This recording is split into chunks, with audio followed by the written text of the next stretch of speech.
Olá, meus queridos alunos do 7º ano. Nós vamos agora, em literatura, juntamente comigo, professora Ana Paula, estudar o livro Paisagens Poéticas. Acredito que vocês estejam lendo ou já tenham terminado de ler. Eu tenho aqui um roteiro para vocês que eu vou comentar e vou passar uma tarefinha para vocês já começarem a fazer o estudo dessa obra, a análise e a interpretação, ok? Vou passar algumas dicas para vocês na nossa videoaula 3, certo? Bom, essa é a capa do livro, esta capa aqui, ó, vocês estão vendo, né? Paisagens Poéticas não é no mesmo estilo do livro Vendo Poesia, ou seja, os poemas aqui são bem tradicionais. Eles vão ter estrofes, versos bem divididinhos, mas dentro de uma linha moderna em relação a rimas e ao tamanho dos versos. Vocês vão encontrar poemas apenas com um verso, por exemplo, certo? Não há necessidade desses poemas, por exemplo, formarem imagem. Eles não fazem parte da poesia concreta, desse movimento poesia concreta. Eles são uma linha mais tradicional de poética, sem mexer com o visual, apesar de ser um livro com ilustrações, ok? Bom, é interessante, antes da gente começar a explicar o roteiro, falar um pouquinho sobre esse convite que o autor nos faz para uma vida mais repleta de poemas, para que a gente possa apreciar melhor as paisagens interiores e exteriores. Vamos ler juntos? Até quando um convite? Até quando a beleza da arte superará a beleza das palavras e dos atos? Chegará o tempo em que a arte e vida se tocarão pela estética. Por meio do amor e da criatividade, do equilíbrio entre a racionalidade e a sensibilidade, o ser humano se tornará naturalmente artista e devolverá ao mundo a magia e o encanto, a beleza e a harmonia, a justiça e a paz. E aí eu falo com vocês o seguinte: com esse olhar sensível do poeta Lauro Daros, traz neste livro sutis reflexões sobre paisagens interiores e exteriores. É um convite à nossa sensibilidade. Até quando você vai resistir ao convite de ver o mundo de outra forma, em suas mais diversas paisagens? Então, prepare-se para ler o livro com emoção e não apenas com a razão. Vamos despertar a nossa inteligência emocional, aprofundar aí a nossa sensibilidade. Para isso, como o livro chama-se Paisagens Poéticas, eu fiz uma analogia e deixei algumas figuras para vocês em preto e branco, para que vocês façam a leitura dos poemas e relacionem numa intertextualidade o poema com a figura. Então, eu tenho aqui uma figura, a figura 1, vocês podem observar, né? A figura 2, o trecho da entrevista com Lauro Daros, da revista Estúdio Mais 2017. Como eu falei para vocês, nós tivemos o prazer de entrevistá-lo, eu e essa turminha aqui, maravilhosa, na revista de 2017. E temos aqui trechos interessantes do roteiro, que vocês já vão receber, e que eu destaco na leitura do texto, que eu coloquei muito maior aí, da entrevista com Lauro Daros. Então vamos lá. Vendo e analisando os textos de sua obra Paisagens Poéticas, percebemos que há muito otimismo em quase todos eles. Qual sua intenção ao escrever textos assim? Então, vocês já sabem que o livro vai ser um livro que trata de poemas otimistas. E aqui Lauro Daros coloca pra gente a intenção dele ao fazer textos otimistas. E ele mesmo diz que é passar beleza. E ele cita até o trecho, a palavra, né, a expressão paisagens poéticas. Dentro dele, ele tem paisagens poéticas. Então, ele acredita que pode criar essas paisagens fora dele também. Ele coloca aqui que a realidade dele fora de si também é a realidade dentro de si. E se ele se considera uma pessoa bonita por dentro, ele cria belezas por fora. Vocês podem ler com mais ênfase, com mais profundidade, esse trecho da pergunta que nós fizemos e da resposta do Lauro Daros. Interessante é colocar isso aqui, ó, nós somos frutos de escolhas, de nossas escolhas e do que queremos ser. Quem cultiva amizade, amor e ternura vai refletir amizade, amor e ternura do lado de fora. Interessante, né? Um outro trecho da entrevista que está no roteiro de vocês é este. Qual gênero literário o senhor prefere ler e escrever? Por quê? É claro que ele vai dizer que são poemas, poesias, apesar dele fazer contos também, já ter feito contos também.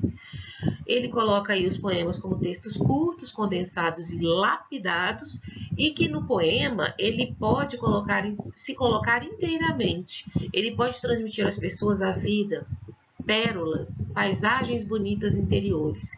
Cultivando essas paisagens dentro dele, ele cria fora dele uma realidade semelhante à que ele cria dentro dele. E agora, pessoal, nós vamos ter alguns poemas do livro Paisagens Poéticas, do escritor Lauro Dários, da ilustradora Valentina Frais, da editora FTD. Nós vamos fazer aí a leitura e vocês vão elaborar as respostas a essas questões, né? Sempre comparando e associando com as figuras 1, 2 e 3 que estão no roteiro de vocês. As respostas de vocês deverão ser registradas no caderno de literatura sem enunciados, ok? Temos aqui o poema Faz-se a Vida, que é o poema sobre o qual vocês vão responder as questões de 1 a 6, ok? Faz-se a vida sem pressa, com vagar, através de desejos, de sonhos, de sustos, de pesares, de distrações, de amor. A maturidade é uma sortida coleção de experiências e de lembranças, rochedos vencidos, feridas cicatrizadas, ilusões superadas, e apesar de tramas, de abalos, de rupturas, de abismos, continuar, se for do agrado de Deus, a coleção de experiências e de lembranças. Bom, gente, agora vocês têm aí as questões para responder no caderno, sem enunciado, as questões de 1 a 6, referentes ao poema Faz-se a Vida, do livro Paisagens Poéticas. A primeira questão é assim: o poema Faz-se a Vida introduz a obra e, ao mesmo tempo, anuncia o início de algo. É um texto formado por apenas uma estrofe de 21 versos. De acordo com o título e sua leitura do poema, o que é o anunciado, ou seja, o que se inicia? Justifique sua resposta com trechos do texto. Tá logo no início, né? No título do poema você já tem exatamente a resposta dessa primeira parte da questão. A segunda parte você vai justificar com trechos do texto que vão confirmar a sua resposta inicial, ok? Questão 2. A questão 2, ela propõe, no título do texto, Paisagens Poéticas, versos que sugerem imagens. Tais imagens podem descrever ou caracterizar uma experiência ou lembrança. Nos 7 primeiros versos do poema, o eu lírico se refere ao conteúdo da formação da vida. Desenhos, sonhos, sustos, pesares, distrações e amor. Com qual imagem, 1, 2 e 3, você pode relacionar essa etapa de formação da vida com todos os elementos citados pelo eu lírico? Explique. Então, você vai escolher aí uma das 3 imagens que você considera a mais apropriada para se referir ao conteúdo de formação da vida citado no poema. Desejos, sonhos, sustos, pesares, distrações e amor. E você vai explicar. Então, você vai colocar aí, eu escolho a figura tal, a imagem tal, e essa figura apresenta todos os elementos citados pelo poeta, como por exemplo, aí você vai descrever e apontar isso na sua resposta, certo? Questão 3. A partir do 8º verso, o eu lírico nos revela outra etapa da vida, a maturidade. Ele a conceitua em um longo verso, declarando que é uma sortida coleção de experiências e lembranças. Nos versos seguintes, explica que as experiências e lembranças que compõem a maturidade são rochedos vencidos, feridas cicatrizadas, ilusões superadas. O que representam realmente essas 3 comparações que o eu lírico faz com as experiências e lembranças? Eu dou um exemplo aqui para vocês. Os rochedos vencidos, que está na linguagem figurada, poderiam ser as dificuldades pelas quais nós passamos e superamos na vida. O que seriam então as feridas cicatrizadas na nossa vida? O que seriam as ilusões superadas? Então você vai ter que dar aí uma explicação para cada um desses trechos, colocando-os numa linguagem denotativa, informando para o leitor, para mim no caso, o que são esses elementos aí figurados, ok? Próxima questão, questão 4. Nos 3 últimos versos, o poeta nos apresenta o verbo continuar. A ação de continuar pode acontecer mesmo que passemos por grandes sofrimentos, o que é claramente expresso pela locução adverbial apesar de. Mas segundo o eu lírico, o continuar só poderá acontecer com uma condição, a qual revela uma característica psicológica desse eu, a religiosidade.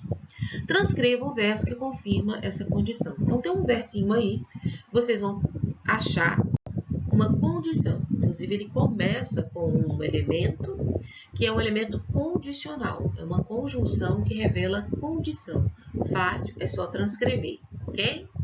Questão 5. O eu lírico expressa otimismo ou pessimismo em sua visão sobre a vida? Por quê?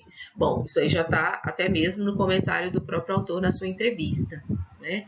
Essa primeira parte já está bem óbvia. Agora você vai explicar por que ele faz isso dentro do poema. Por quê?